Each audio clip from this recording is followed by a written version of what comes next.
Study IQ IAS, अब तैयारी हुई अफोर्डेबल।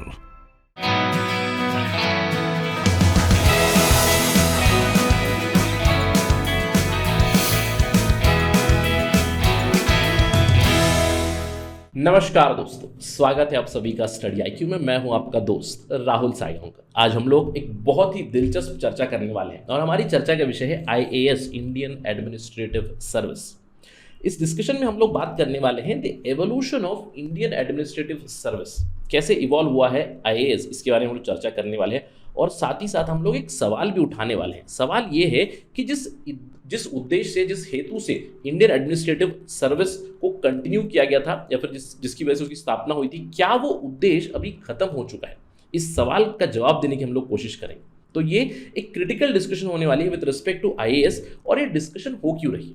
देखिए, पिछले कुछ सालों में हम लोगों ने देखा है कि the top leadership in our country, top politician in our country, they have criticised IAS continuously. और उसी के चलते हम लोग ये डिस्कशन करने वाले हैं, जिससे कि हम समझेंगे IAS के एटीट्यूडनल या फिर IAS के बिहेवियर में किस तरह से एवोल्यूशन आया, किस तरह से एक बदलाव आया है with respect to the socio economic changes in India. ये हम लोग डिस्कस करने वाले हैं और डिस्कशन के अंत में हम लोग उस सवाल का जवाब देने की भी कोशिश करेंगे। तो ये सारी चीजें समझोगे आप in this particular discussion, very important from ethics, integrity and aptitude perspective. To get to know all this information, मेरे साथ बने रहिए टिल द वेरी एंड। चलिए चर्चा की शुरुआत करते हैं, लेकिन उससे पहले अगर आप UPSC सिविल सर्विस की तैयारी कर रहे हैं तो बहुत ही अच्छा मौका है आपके लिए। स्टडी IQ का फाउंडेशन बैच शुरू होने वाला है 11 जुलाई सुबह 8 बजे से। अगर आप प्रिपरेशन कर रहे हैं UPSC सिविल सर्विसेज की, this is a one stop solution for all your general studies needs. इस कोर्स में आपको प्रीलिम्स के लिए, मेंस के लिए कंप्लीट प्रिपरेशन हो जाएगी, पर्सनालिटी टेस्ट की भी आपकी प्रिपरेशन हो जाएगी। ये क्यों? क्योंकि बहुत ही इंपॉर्टेंट और कॉम्प्रिहेंसिव फीचर्स है हमारे प्रोग्राम के। 10 महीने का आपका शेड्यूल बना हुआ है। 10 महीने आपके क्लासेस चलेंगे लाइव सुबह 8 बजे। 900 घंटों से भी ज़्यादा लाइव टीचिंग होगी। 1-to-1 मेंटरशिप आपको मिलेगी। 1-to-1 मेंटरशिप के अलावा आपको ग्रुप मेंटरशिप भी मिलेगी, जिससे कि आप अपनी पर्सनालिटी को डेवलप कर सकते हो। इसके अलावा आपको कंटिन्यूसली क्रिस्प नोट्स मिलेंगे, MCQ सॉल्व कराए जाएंगे आपसे, आंसर राइटिंग की प्रिपरेशन आपकी होगी, सक्सेस इन प्रीलिम्स प्रोग्राम आपको मिलेगा, करंट अफेयर्स प्रोग्राम आपको मिलेगा। You will get everything in one programme itself. और आप जानते हैं कि स्टडी IQ का उद्देश्य है कि क्वालिटी एजुकेशन आप तक ले आए एट अफोर्डेबल प्राइसेस। और अगर आप मेरा कोड इस्तेमाल करोगे जब भी आप ये कोर्स खरीदोगे, Rahul live, you will get this entire programme for 18,999 only. ध्यान रखिएगा, रिमेंबर द डेट, 11 जुलाई 2022 पे ये कोर्स शुरू हो रहा है एट 8 AM। तो देर किस बात की है, just visit the details that are given here and enrol for this course as soon as possible. जैसे कि मैंने आपको बताया, हमारी चर्चा होने वाली है अबाउट IAS। और मैंने आपको बताया कि पिछले कुछ सालों से top leadership from our country, they have criticised IAS और IAS लॉबी। आपको याद होगा, पिछले साल भारत के प्रधानमंत्री नरेंद्र मोदी ने क्रिटिसाइज किया था IAS को। उन्होंने कहा था कि सब कुछ बाबू ही करेंगे क्या, ये सवाल उठाया था उन्होंने पार्लियामेंट में, संसद में कहा। और आप जानते हैं कि babu is a pejorative term which is used to describe Indian administrative services और ब्यूरोक्रेट्स इन जनरल। ब्रिटिश के टाइम से ही ये टर्म इस्तेमाल किया जाता है, बाबूस। तो उन्होंने कहा था पार्लियामेंट में, सब कुछ बाबू ही करेंगे क्या? IAS बन गए मतलब वो फर्टिलाइजर कारखाना भी चलाएंगे क्या? ये कौन सी बड़ी ताकत बनाकर रख दी है हमने?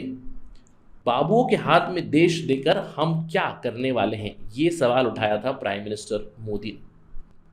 उससे पहले यूनियन मिनिस्टर नितिन गडकरी ने भी कुछ इसी तरह की टिप्पणी की थी, जहां पे उन्होंने ये कहा था कि why would someone become an IAS officer if they had the ability to run a business. उन्होंने कहा था कि बिजनेस अगर किसी को रन करना आता है तो वो IAS क्यों ही बनेगा? इस तरह के सवाल उन्होंने उठाए थे। अब हम लोग इस क्रिटिसिज्म को समझते हैं बाय अंडरस्टैंडिंग द एवोल्यूशन। जैसे हम लोग बात करेंगे एवोल्यूशन के बारे में, इस एवोल्यूशन से आपको समझ में आएगा कि किस दृष्टिकोण से या फिर किस पर्सपेक्टिव से क्रिटिसिज्म हुई बाय द टॉप लीडरशिप। ये बात करते हैं। देखिए, एवोल्यूशन ऑफ IAS समझने के लिए हम लोग टाइम पीरियड को डिवाइड करते हैं इन 2 फेजेस। ऑल्दो मैंने यहाँ पे 4 फेजेस में डिवाइड किया है, बट आपको पता चलेगा कि there is not much of a difference between these 2 and these 2 phases, right. अब सबसे पहले अगर हम लोग IAS की बात करें, it started with the British Raj, imperial civil service बना। और जब से ये बना है तब से ही आप जानते हो they are considered as elite service. इसीलिए IAS कि जब भी हम लोग बात करते हैं एक टर्म इस्तेमाल करते हैं कॉलोनियल हैंगओवर का। ये क्यों? क्योंकि ब्रिटिश राज में जो आईएएस था, इंपीरियल सिविल सर्विसेज थे, they were considered as the backbone और the steel frame of the British empire itself. क्यों? क्योंकि सब कुछ सिविल सर्विसेज या फिर सिविल सर्वेंट्स के हाथ में ही था, पूरी ब्रिटिश एडमिनिस्ट्रेशन इन्हीं के हाथ में थी, और इसीलिए एक डिस्कनेक्ट जरूर था। यानी कि एक सिविल सर्वेंट जब बन जाएगा तो आम जनता से उन्हें एलिट समझा जाता था, और इसीलिए शुरुआती दौर में ब्रिटिश राज के दौरान आपने देखा होगा कि सिविल सर्विसेज में इंडियंस अलाउड नहीं थे। धीरे धीरे इंडियंस को भी अलाउ किया गया, लेकिन उसके बावजूद ये जो गैप था, ये गैप जरूर बना रहा। अब यहाँ पे प्रॉब्लम क्या थी कि जो सिविल सर्वेंट्स थे उनके पास काफ़ी ज़्यादा पावर है, काफ़ी ज़्यादा डिस्क्रिशन है, लेकिन लो अकाउंटेबिलिटी, लो रिस्पॉन्सिबिलिटी थी, जिसकी वजह से प्रॉब्लम्स होती है। और आप जानते हैं कि जहाँ पे भी डिस्क्रिशन होता है और लैक ऑफ अकाउंटेबिलिटी होती है, it leads to corruption, it leads to elitism, it leads to power abuse. और कहीं ना कहीं ब्रिटिश टाइम के दौरान ये हम लोगों ने ज़रूर देखा। ब्रिटिश चले गए 1947। अब इसके बाद सवाल हमारे फोर फादर्स के पास, यानी कि जो कॉन्स्टिट्यूंट असेंबली थी, जो मेंबर्स थे, उनके सामने एक सवाल था, क्या हम लोग इन सिविल सर्विसेज को कंटिन्यू करें, specially all India services, IAS IPS को। और 1947 में सबसे बड़े प्रोपोनेंट यहाँ पे मिले सरदार पटेल। सरदार पटेल ने कहा we need Indian civil services, IAS की बहुत ज़्यादा ज़रूरत है। क्यों? क्योंकि we need to maintain the unity and integrity of our nation, और इसके लिए आईएएस की बहुत ज़्यादा ज़रूरत है। They will act as steel frame of India, they are basically steel frame, और इसीलिए आईएएस की कंटिन्यूटी भी हुई 1947 के बाद भी। लेकिन मैं कहूँगा 1947 से लेकर 1990 तक प्रिडोमिनेंटली एटीट्यूडनल या बिहेवियरल चेंज ज़्यादा नहीं हुआ in the institution of IAS. क्यों? क्योंकि वो डिस्कनेक्ट, वो गैप जरूर रहा। IAS were still considered as elite, जनता से उनका डिस्कनेक्ट कंटिन्यूसली रहा, डिस्क्रिशन भी काफ़ी ज़्यादा था। अब इस समय के दौरान अगर हम लोग इकोनॉमी को देखें, this was a time of command economy largely. Command economy मतलब केंद्र सरकार के पास बहुत ज़्यादा पावर है। हम लोग बात करते हैं लाइसेंस राज, कोटा राज की, यानी कि ब्यूरोक्रेट्स के पास पावर है लाइसेंस देने का प्राइवेट सेक्टर को। और इस समय पे सरकार की धारणा ये थी कि private sector is still nascent, private sector अभी तक डेवलप नहीं हुआ है, तो उनके हाथों में हम लोग पावर नहीं दे सकते। तो इसीलिए ब्यूरोक्रेट्स के हाथ में बहुत ज़्यादा पावर था, और कहीं ना कहीं because of that there was a lot of disconnect also, और कॉलोनियल हैंगओवर तो अभी भी चल रहा था। लेकिन 1990s के बाद एक पैराडाइम शिफ्ट जरूर हुआ, और ये हुआ not just in economy, we can say there was a socio economic transformation in India. अब ये क्यों हुआ? 3 मेजर रीजंस हम लोग बता सकते हैं कि 1991 के बाद एक बहुत बड़ा बदलाव आया। सबसे पहले मैं कहूँगा एलपीजी रिफॉर्म्स आए, लिबरलाइजेशन, प्राइवेटाइजेशन, ग्लोबलाइजेशन रिफॉर्म्स आए। उसके अलावा हम लोग मंडलाइजेशन के बारे में बात कर सकते हैं। मंडलाइजेशन ऑफ पॉलिटिक्स हो गया, जिसके चलते आईएएस में भी रिप्रेजेंटेशन वेरिड हो गई, एंड अल्टीमेटली आईटी रेवोल्यूशन। तो इन तीनों चीज़ों की वजह से आईएएस में भी एक बदलाव आया, आईएएस के बिहेवियर में भी एक बदलाव आया 1991 से, specially because of privatization. License Raj खत्म हुआ, कोटा राज खत्म हुआ। अब यहाँ पे एक्सपेक्टेशन ये थी कि आईएएस और the civil servants they will be facilitator to the private sector. लेकिन अभी भी प्राइवेट सेक्टर और आईएएस के बीच एक बहुत बड़ा गैप था। Why? Because the IAS lobby they did not believe in the efficiency और effectiveness of the private sector. लेकिन इन सालों में 1991 से 2014 तक हम लोग कह सकते हैं कि the private sector has proved that they are capable enough.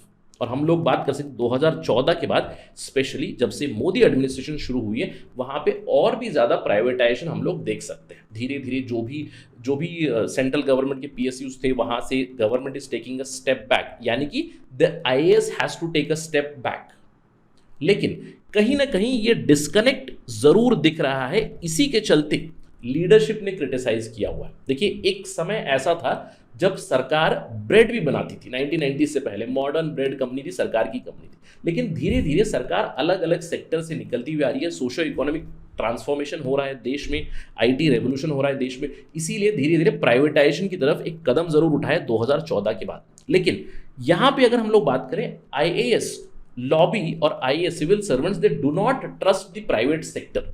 उनको लगता है कि प्राइवेट सेक्टर केवल प्रॉफिट मोटिव से चलता है। लेकिन अगर हम लोग लिबरल इकोनॉमी की बात करें, profit is indeed a motive.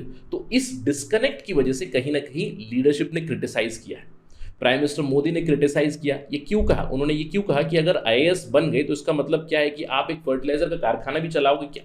ये सवाल था। क्योंकि अगर पीएसयूज की बात करें, पीएसयूज में कई हेड्स हैं आईएएस, दूसरी कंपनीज में भी कई हेड्स है आईएएस, तो इसके चलते उन्होंने टिप्पणी की थी। नितिन गडकरी ने भी इसीलिए टिप्पणी की थी। तो I hope that you understand the evolution of behavioural change in IAS. Of course अभी भी इस एरा में भी हम लोग ये कह सकते हैं कि there is some sort of a colonial attitude for sure, लेकिन धीरे धीरे एक बदलाव आ रहा है और उसी बदलाव के चलते क्रिटिसिज्म हुई। अब इसके चलते कई लोग सवाल उठा रहे हैं कि लीडरशिप ने ही पहली बार ऐसा स्टेटमेंट दिया against the entire administrative service. देखिए, पहले बहुत सारे इंसिडेंट्स हुए जहां पे इंडिविजुअल आईएएस ऑफिसर को क्रिटिसाइज किया, जैसे कि राजीव गांधी सरकार के टाइम पे राजीव गांधी ने मीडिया के सामने ही आई थिंक फॉरेन सेक्रेटरी को उन्होंने कुछ कह दिया। तो इंडिविजुअल ऑफिसर्स के साथ चीज़ें हो चुकी है, लेकिन as a lobby Indian administrative service के खिलाफ क्रिटिसिज्म आ चुकी है। तो इसी के चलते सवाल पूछते हैं लोग that has Indian administrative service has it served it's purpose? जिस चीज़ के लिए उसको कंटिन्यू किया गया था, सरदार पटेल ने कहा था we need IAS as a steel frame of our nation for unity and integrity of our nation, so have they serve their purpose? क्या धीरे धीरे उनकी इंपॉर्टेंस आगे जाके कम होने वाली है? ये सवाल जरूर उठ जाता है। देखिए, इस सवाल का जवाब होगा नो एब्सोल्यूट। क्यों? अगर हम लोग आंसर की बात करें, IAS as an institution is needed, all India services are needed. Yes, criticism कई ज़्यादा आती है। अगर हम लोग राज्यों की बात करें, राज्य सरकारें ऑलरेडी कई राज्य सरकारें ऑल इंडिया सर्विसेज के खिलाफ वो लोग स्टेटमेंट दे चुकी है, but nonetheless even today we need them as a connect between centre and state. लेकिन आईएएस को इन स्टैंडर्ड्स को फॉलो करना चाहिए। जैसे कि मैंने आपको बताया, discretion plus lack of accountability that leads to corruption, that leads to problem, that leads to abuse of power, और ये नहीं होना है। standards in public life of IAS officers is extremely important. honesty, integrity, leadership, accountability, openness, objectivity and selflessness, ये जो rules हैं standards of public life, ये utmost integrity से follow करना चाहिए for all IAS officers। देखिए, कुछ आईएएस ऑफिसर्स के कारण कंप्लीट आईएएस ऑफिसर लॉबी के ऊपर ही सवाल उठ जाते हैं, और इस बार लीडरशिप ने उठा दिया, इसीलिए ये सवाल उठाए। बट नॉनदलेस एक सवाल हमारे सामने रह जाता है कि who is going to be the Sardar Patel of this particular era? जब प्राइम मिनिस्टर ऑफिस से ही ऐसा स्टेटमेंट आता है अगेंस्ट द आईएएस, तो कौन होगा लीडर जो आईएएस के समर्थन में आएगा? We do know the answer that it is needed, but एक बदलाव जरूर चाहिए। देखिए, अगर हम लोग बात करें, क्या IAS officers they have lost their utility, have they serve their purpose? अगर ऐसा होता तो हमारे देश में पहले there were economist, the foreign university pass economist जो आरबीआई के गवर्नर्स थे, लेकिन उसके बाद an IAS officer is the RBI governor. अगर हम लोग बात करें, जितने भी हेड्स हैं वहाँ पे, जितने भी इंस्टीट्यूशंस के हेड्स हैं, इंपॉर्टेंट रेगुलेटर्स हैं, वहाँ पे आपको आईएएस ऑफिसर्स ही मिलेंगे। ये क्यों है? Because they are important. लेकिन जो भी ये लीडर बनेगा जो आईएएस का समर्थन करेगा, उन्हें एक जो डिलेमा होता है नॉर्मली, जनरलिस्ट वर्सेस स्पेशलिस्ट्स, इसका जो डिलेमा होता है, उस डिलेमा को सॉल्व करने की जरूरत है। यानी कि सरकार में जो भी लीडर आएगा, जो भी इस एरा का सरदार पटेल बनेगा, जो आईएएस का समर्थन करेगा, उन्हें इस डिलेमा को रिजॉल्व करते हुए जिन जिन जगहों पे स्पेशलिस्ट ऑफिसर्स या फिर स्पेशल रिक्रूटमेंट की जरूरत है, वहां पे स्पेशलिस्ट को लाने की जरूरत है। जहां पे जर्नलिस्ट की जरूरत है, वहां पे जर्नलिस्ट को लाने की जरूरत है। जब ये होगा तब ये सवाल भी नहीं उठेंगे, इस सवाल का जवाब ऑटोमेटिकली मिल जाएगा। So let's wait and watch who will be the Sardar Patel of this era who will come out in support of IAS institution and reform the entire institution. ये सभी वेट कर रहे हैं। सो whenever an update comes on this, whenever a development comes on this, we will talk about it compulsorily on Study IQ. I hope from this discussion you have understood the evolution of the behavioral change of the IAS officers, especially after 1991 because of the socio-economic development और socio-economic changes जो आ चुकी है हमारे देश में 1991 के बाद, तब से एक बदलाव भी आ चुका है। लेकिन कहीं ना कहीं वो इनर्शिया जरूर है। सबसे इंपॉर्टेंट चीज ये होनी चाहिए कि आईएएस ऑफिसर्स, सिविल सर्वेंट्स, जिस तरह का एरा अभी चल रहा है जहां पे प्राइवेट सेक्टर को बहुत ज्यादा प्रमोशन मिल रही है, तो प्राइवेट सेक्टर का फैसिलिटेटर बनने की जरूरत है। IAS and the private sector, they have to go hand in hand to transform the nation. Let us wait and watch कि होगा कि नहीं. अगर कोई अपडेट आएगी, कोई डेवलपमेंट आएगी, will discuss as soon as possible on Study IQ. That is it right now in this discussion. Thank you for watching this video. Jai Hind. Study IQ IAS. अब तैयारी हुई अफोर्डेबल.